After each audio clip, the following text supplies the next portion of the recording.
Selamat pagi semua. Berikut adalah hasil diskusi kelompok kami mengenai analisa kasus Bupati Nganjuk yang terjaring operasi tangkap tangan oleh KPK terkait jual beli jabatan berdasarkan nilai-nilai dasar aneka. Berikut adalah kondisi kelompok kami saat berdiskusi melalui virtual conference yaitu Zoom Cloud Meeting. Berita mengenai kasus ini didapatkan dari berbagai portal media, salah satunya melalui YouTube, detik.com, Kompas, dan Metro TV News, yang linknya akan kami infokan pada description box. Identifikasi masalah terhadap isu korupsi ini ditemukan beberapa potensi yang melanggar peraturan perundang-undangan yang berlaku. Kronologi operasi tangkap tangan oleh Polri dan KPK terhadap Bupati Nganjuk dan tersangka lainnya. Dan akhirnya, para penegak hukum menetapkan 7 tersangka dalam operasi tangkap tangan ini. Selanjutnya dilakukan identifikasi penyebab isu menggunakan analisa fishbone diagram. Lalu dilakukan pencarian fakta dalam kasus dan dihubungkan dengan nilai-nilai aneka, yaitu akuntabilitas, nasionalisme, etika publik, komitmen mutu, dan anti korupsi.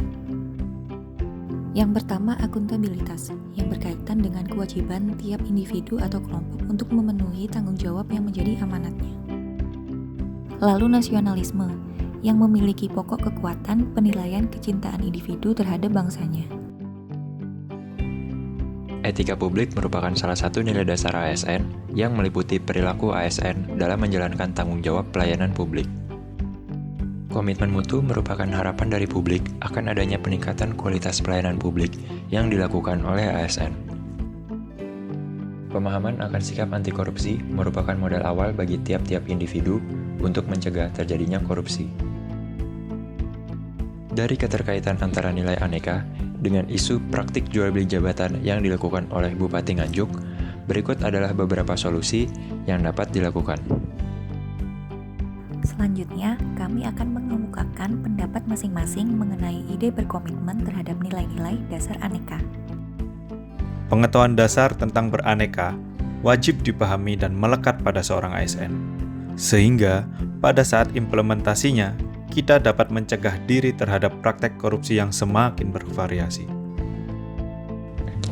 Sebagai ASN, pemahaman mengenai nilai-nilai dasar ASN sangat penting sebagai dasar dalam melaksanakan tugas dan wewenang dalam jabatan yang dimiliki. Dengan pemahaman yang baik, maka menerapkan nilai-nilai tersebut akan menjadi lebih mudah. Salah satu isu yang sering terjadi adalah praktik korupsi di berbagai elemen pemerintahan yang disebabkan kurangnya kesadaran dan pengawasan. Kasus jual beli jabatan ini merupakan salah satu contoh dari bagaimana praktik korupsi berjalan dengan melibatkan berbagai pihak di lingkungan pemerintahan sendiri. Sehingga, salah satu upaya untuk menjauhkan diri sendiri maupun lingkungan sekitar dari adanya praktik korupsi adalah dengan menerapkan nilai-nilai dasar ASN yang tertuang dalam 5 nilai, yaitu akuntabilitas, nasionalisme, etika publik, komitmen mutu, dan anti korupsi. Untuk memulai menerapkan nilai tersebut dapat dimulai dari lingkungan terkecil, yakni diri sendiri. Kita sebagai calon ASN yang diamanatkan mengedepankan profesionalitas harusnya mengamalkan konsep dan nilai aneka dalam bekerja melayani masyarakat untuk menghindari terjadinya isu-isu yang dapat merugikan negara dan pihak masyarakat umum. Sekian presentasi kami. Atas perhatiannya kami ucapkan banyak-banyak terima kasih. Wassalamualaikum warahmatullahi wabarakatuh.